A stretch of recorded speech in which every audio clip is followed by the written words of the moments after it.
Another Protoss versus Zerg. We have TSL versus Fnatic on the third map, and to the top right, the TSL player starts. We have TSL's very own TSL Inori.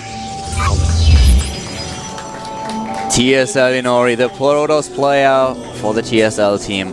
And he is the one who's supposed to take Moon out here. The Zerg player for the Fnatic team, starting to the bottom left of Cloud Kingdom. In the blue, we have Fnatics.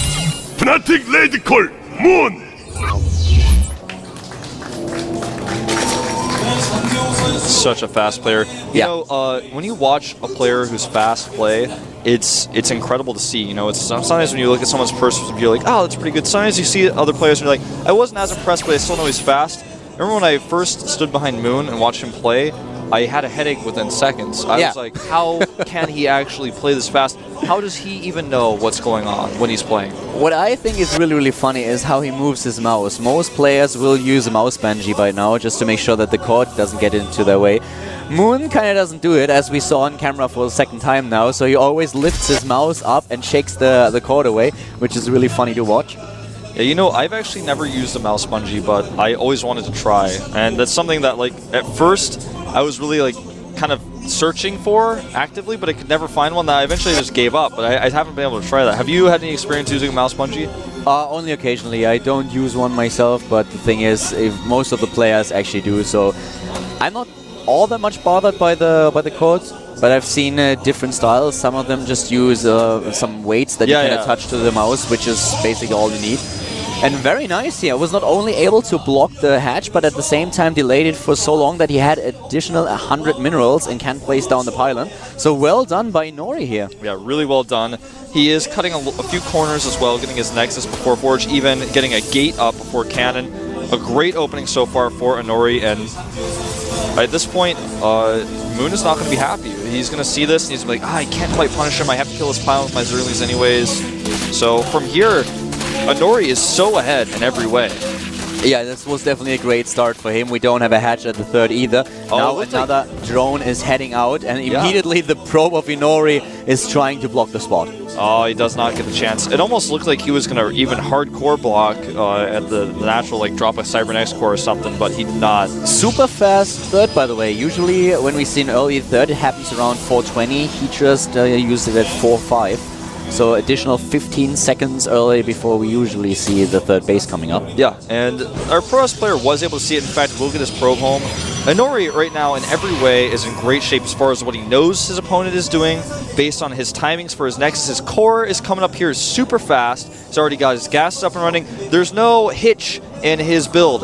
Nothing has been left to chance. He's actually gotten it down so perfectly. Getting the pylon block, also getting the Nexus up first, his cannon timing here, everything so perfect. Spending all of his chrono boosts correctly. So as far as build orders go, he is in great shape. The question is, what is going to be his next step? When will he take those ever so important third and fourth gases? Exactly. What is he going to do here? What is his transition going to be? And for Moon, the most important question now is exactly the same. How can I make sure that I spot whatever the Protoss player is going to do? How can I defend against it? We have immediately the warp gate technology being researched for Inori. And the Zerglings trying to claim the map here, but with only 4 Zerglings, he has to be very, very careful. That Zealot is really, really dangerous. And this is exactly what Inori tries to do. He tries to use the Stalker as well to put on a bit of pressure because he knows speed will be very late. Yeah. And he may actually be able to force a Spinecrawler here. I'm not sure if he will actually make it happen, but if he sends a Stalker with the Zealot, he's either going to have to make a Spinecrawler or more Zerglings, and either way, it's a win for him. And Moon realizes that he needs more Zerglings. He saw how the Stalker moved out. He has an Overlord in position, so immediately when he spotted this, he started to build additional Zerglings. His speed is... it's miles away from being done. It will take ages for him to complete. And we even have a probe sneaking in. He's trying to put some forward pressure on his opponent. I think he will. Like, since he knows his opponent's got this super late speed, and right now he's trying to cut as many Zerglings as possible. He's actually making 3 Overlords right now as well, Cotter. He actually is not necessarily... I think he might actually just die. I mean, these two Stalkers are looking really, really powerful. He's trying to make as many Zerglings as he can, but he's also making 7 drones. Like, he doesn't realize the situation he's in, I feel, because the forward pylon is finishing. Warp Gate Research and +1 are on the way here. He's actually going to lose all of his Zerglings again, and he's now making 10. He's now committing, but he needs more. He's going for a Spore Crawler at this point, which is really, really odd, especially since he scouted the gateways. He scouted the gateways and he's going for a lair tag.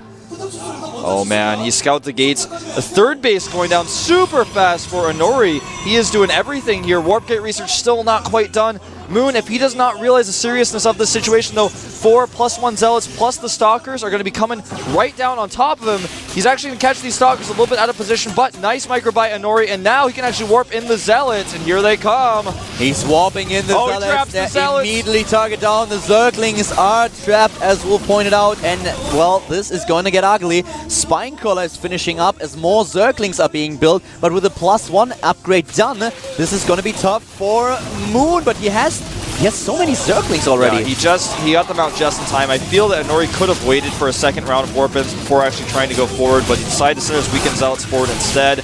Now he's being surrounded again, but this is a pretty good trade for him. He'll kill all the Lings, and the second wave of Lings should be cleaned up as well with good micro. Yeah, now he's pulling them back. The Queen doing a lot of damage here. Very well played by Moon. 66 supply against 54. The timings for Moon, once again, spot on. But he is a little bit behind in the Harvester count. Yeah, and he's building 13 additional drones, though. And the Spire.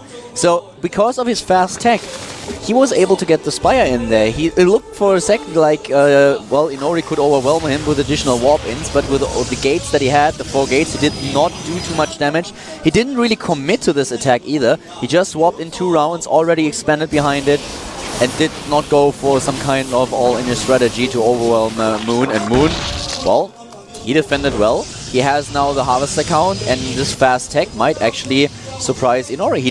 He's miles away from completing Blink or even getting a Twilight Council. Yeah, he's really heavily committing on the ground. He's getting an Immortal out right now. He's playing this a little bit blind, I feel, because he saw no Roaches in the defense and still is making Immortals. Starting to add a few additional Stalkers in, but he's mostly relying on Sentries and Immortals here. And the Spire Tech, as you said, it may come as a bit of a surprise. Right now he has 750 gas banked up. He may make about 10 mutas when that Spire finishes. Depending on how much he wants to make, that's what he can do. And he's getting a 4th base right now, as well as a Macro Hatchery. He's going to have a ton of production very soon. This just works so well for Moon at this point. I'm really surprised how well, he has great mechanics. So he has the lava, and this is the one important thing for him. He has 9 Mutalisks building right now. Everything just worked so well for him, a lot better than I expected. We've seen a lot of Zerg players struggling against these early aggression by Protoss, even the 3rd base that has been taken by Inori. But Moon is suddenly on 4 bases. He has a Macro Hatch as well. He has Ling and a Mutalisk combination. He's getting more and more drones, upgrades, +2 for the ground, +1 for air. He's looking pretty strong here. Yeah, he's making 12 more drones. That's like, I mean, that is an insane number of drones. It's going to put him up to 86. He's got the 4th base, and now he already has a Spire, not only for this harassment that's going to start coming out here, but he can also use that once he gets his Hive Tech up, which he can do basically whenever he wants at this point. This is going to be a really big attack by Moon, but his Mutalisk, I feel, should be split from his army. He's actually going to try to fight with them in his main army. There are just not enough Mutalisks just yet to be able to actually take this like that. There's too much anti-air available. I kind of expected him to get into the main base, though. He might think that there is already Blink available, or at least, well, in a few seconds. And Blink was not... Well, it had just been started. So if he would have attacked the main while posturing at the 3rd, the Stalkers would have been so out of position. Of course, there are the some cannons, but still, he could have done a lot of damage in the main without the Stalkers being able to get in there. Now he's trying to do it at the natural, a little bit too late maybe, because Blink is about to finish, but he's still doing a decent amount of damage. Takes down 4 workers, and the cannon, not too many, but still. Yeah, that was okay. That was an okay trade for him. He lost 1 Muta, I believe, which in the end is okay. Moon obviously doesn't have the information that we have. He does not know if the Blink is already available, if it's short before being completed. So not going in the main base would have been a risk, but I think with the information that he scouted earlier, he might have assumed, he could have assumed that there is no blink just yet. He's getting a sneaky fifth base at the top left. Yeah, that base is so smart because it's going to be really easy for him to fall back to that if he loses one of his other external bases. Oh, nice trap here by Inori. Does he have enough Stalkers, though? That is the question. Guardian Shield is not available with his group of Stalkers, and the Mutas are actually just going to fight here. Well done by Moon. He picks a very nice fight and he takes down so many units. He really makes this work, but Blink is done now, and Inori takes the chance to blink in and take down additional 2 Mutalisks. But still a very nice trade for Moon. In total, the Protoss player lost 4,200 resources against 3,200. And with this 4th base going off the left, and or actually I should say 5th base. Oh, well, hold that thought. We're going to get a few more Mutas here. Moon with some decision making here, trying to decide if he wants to actually try to catch these. He's trying to bait the Stalkers in so the Zerglings can get him, but Inori is too smart for that. He's ready, he's moving back and with more reinforcing Stalkers. I'm not sure if this is the fight that Moon wants to pick. He's going to go for it though. He has 22 Mutalisks against 24 Stalkers, and the Lynx are moving in now. And Moon with a +1 attack upgrade, he's just going for it. And he is obliterating this force up to now. He's moving back with the Mutalisks as there are no additional Zerglings on the low ground. But the damage has been done. He killed so many of these Stalkers and is reinforced with the Mutalisk. Mutalisk Ling is such a strong composition in the mid game, and as long as he's able to shut down any attempts of Inori getting this late game Protoss composition, it will work well. And Moon, and I'm very thankful for this, is going for the Infestation Pit. He will transition. He will not be stuck on this composition the entire game. He's got such a lead in army. Now he can force the cancel on this Nexus, which he does. Even the Pylon is forced to cancel. And Archon is being morphed. That Templar Archives has been done for a while, but he has not been able to put it to use just yet. And this is such a stressful position for Inori because now Moon has 4 bases and he knows that. There's even a 5th base though that's being used for extra production. He can always send drones over there whenever he wants to. In a base trade, Moon is going to have all the cards in his hand. Inori is trying to go for the Templars. He's going for Storm, and this is what he needs. He needs to have some kind of area of effect spell against all these Lings and Mutalisks. The Templars are in the game, but Moon is already transitioning, even researching the armor upgrades, and he is now everywhere, attacking the 3rd while harassing the natural. And look at these Mutalisks, they're 26. Yep, they're doing a ton of damage to these Stalkers. He is forced out on one side. On the other side, he warps in just enough Zealots to actually push back the Zerglings, but his mining is significantly less than Moon right now, about 1,000 less, at basically 2,500 in minerals per minute for Moon versus 1,500 for our Protoss Inori. And the Storm is the most important thing that he's getting right now because he's going to need some key Storms to turn these engagements around. If he doesn't have those, he will never, ever, ever win a fight against this composition. And Moon does not miss anything with his injects. He still has a ton of lava available. He's moving in at the 3rd, and nice Storm annihilates the Zerglings, but is it going to be enough as the Nexus dies to the Mutalisks? Moon with a brilliant snipe here, focused the Mutalisks on the Nexus, and now suddenly the 3rd base mining is gone for Inori. Yep, his Mutas have +2 on the way now. They have +1/1 right now. They even got the Carapace. There's a Warp Prism on the way for Inori, but with this many Mutalisks out, that's kind of a liability. How much will he really be able to use that? He really has to hope for Moon not scouting it. If he gets a few units in the mineral line of Moon with a War Prism, he might be able to do the damage in order to come back into the game because he's so far behind right now. And Moon is trying to break in here. He's going to snipe one of those gateways in order to get the Zerglings into the base, and this is happening. And here they are, the Lynx and the Mutalisks, they are streaming in, and the Mutalisk count is at 35. He has 35 Mutalisks. But the Storms for Inori, they could turn the tide of these battles. Yeah, that's what he needs to hope for. He needs to hope he can get those good Storms off. A nice blink here. Does not save the Nexus, nor does he cancel. Moon's Mutalisk Ball is a Nexus killer. The Warp Prism is spotted. He will take it out with the Mutalisk, and Moon has every advantage in the world. Last game, he took a lead and ran with it, and he's doing just that in this 2nd game that he's playing here. Looking so strong. His Mutalisk count back up to 39 now, and with the 2 bases on the edges, there's no way for Inori to really base trade with them or run out there because he has so many bases to send his drones to. He's got the production available. There's no way for Inori to win a base trade. He just has to force his way into this 4th and hope he can remax. The 4th is exactly what he needs here, and he's trying to make it happen. I like that he's building cannons everywhere. This helps him to delay it at least a little bit. The big problem is that this Mutalisk count for Moon is completely out of control. He has 40 Mutalisks. And with cannons, you are able to maybe delay them a little bit, but if there are so many Mutalisks, they just one-shot a cannon. Yeah, and he's got them split into 2 different groups. One group in the main base, one group at the natural. He is everywhere. He just cannot be stopped. Storms are going down, but it doesn't matter. He doesn't care. He's going to get the Templar Archives. At least he wants to, and he will get it. Oh, but at what cost? Moon losing a lot of Mutalisks here. He's down to 21. He just had 40. He lost 20 Mutalisks but to those attacks. The transition exists. 31 Roaches on the way. Now getting Roach speed. Workers killed 35 for Moon, while Inori was not able to kill a single drone. Not even one. And, I mean, his opening was strong. He forced a lot of Zerglings, but in the end, Moon's fast mutas have given him so much trouble here. He does now have his 4th base up with cannon securing it, and Zealots are going to harass the base of the top left, but there are already Spine Crawlers in position, more of them morphing right now. Moon's still in firm control of this game, and the transition he's made is quite strong. He's got +3 for his Zerglings, he's adding Infestors. The base to the top left was spotted, but the bottom right is also in position. He's getting Spinecrawlers everywhere, and Moon able to defend his base at the top left. And the problem for Inori is as soon as he moves out in order to attack it, a huge chunk of Moon's army will hit his natural. Yeah. And there it is. It's hitting it right now. He's going in. He's not even going to wait for his army to be out of position. He's just going to take the fight to him right now. 1 Templar available. He's not able to close the distance, and it gets targeted. Now these Stalkers are fighting with Roaches, but the Mutalisks in the air doing some splash damage. They have 1/1 upgrades. Actually, they have +2 for air. It has finished. He's going right for the probes. Yeah, you can kill my Roaches, but you can't stop both armies. You can, you just don't have the numbers, you don't have enough units to do it. And now the Roaches in the main base trying to take not only the probes apart, but also the tech.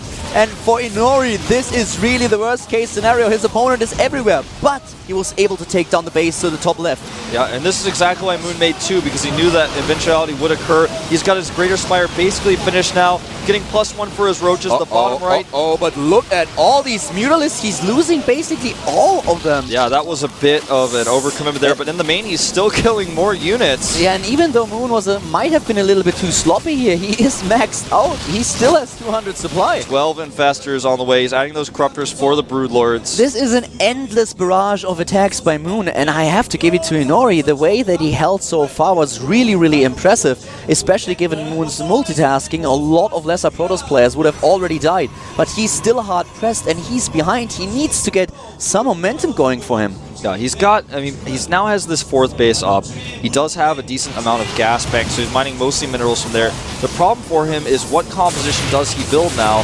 He's trying to deal with these Mulas. The Broodlords are on the way with +3. The upgrades are already in play. He's got some Templar out, but will Storms be enough to stop the Broodlords? That's going to be the question. And at any moment, he could just switch back into Roaches. His economy is out of control, so he has to be very careful with what units he builds and what units he fights with, and where he decides to fight. His decision-making so far in this game was really excellent, but still he hasn't won it yet, and Inori knows this too. He's moving in, trying to take down these Roaches. The Broodlords, this will be the one thing that, well, Inori is not prepared for. He has, of course, the Blink Stalkers, but with additional Fungals, he will have such a hard time dealing with them. Yeah, +3 is on its way. He has the upgrades to back it up too. Absolutely, and he needs to get some feedbacks off of these Infestors. He has no Colossus tech in play here. Going for Colossus at this point just doesn't even make sense. But he needs some way to deal with this many Infestors. And Stalkers alone are not going to cut it if Moon micros well, and well, he's Moon, so of course he will. These Infestors getting a little ahead of themselves. Luckily for Moon, they were not spotted, but this is just another threat that Inori is going to have to deal with. And oh man, with this force moving out, he could decide to fight it, but I think he's just going to go for the harassment. Keep our Protoss back. Meanwhile, though, Inori is getting closer to being maxed, and he still has his base. He takes out a Broodlord. But will he save this Nexus? I don't think so. No, I don't think so either. Losing the Mutalisks earlier enabled him to get those Broodlords into play, so he might have just tried to free up supply, but I really think that if so, he could have traded a little bit better. And him trying to run back with the Mutalisks already indicates that he was not really aware that so many Stalkers were attacking them. And by now, the Stalker count is really scary. It is scary for Inori. He has 43 of them. And with only 5 Broodlords, Moon has to be careful. He has a huge lead, but this game isn't over yet. Yeah, we're going to have somewhat of a base trade now, it seems, as the Roaches and Zerglings are coming across. And it's not that many of them, but it's enough. Oh, they blink in.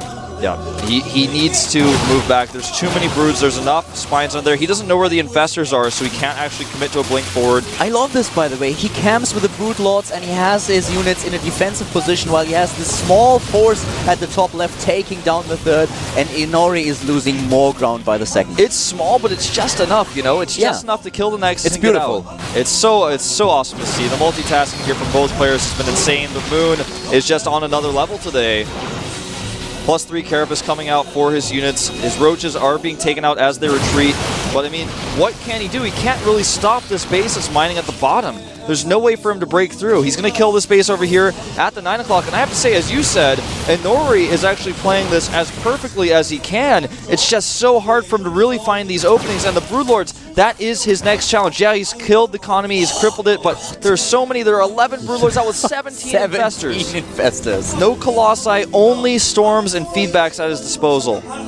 Inori, as you said, he makes from the bad situation that he's in, he makes the best decisions and the best moves that he can, but it is just so hard. This game is going on for 30 minutes and it is amazing. Harvester count is 24 for Inori, 50 drones for Moon, and well, Inori doesn't have any mining.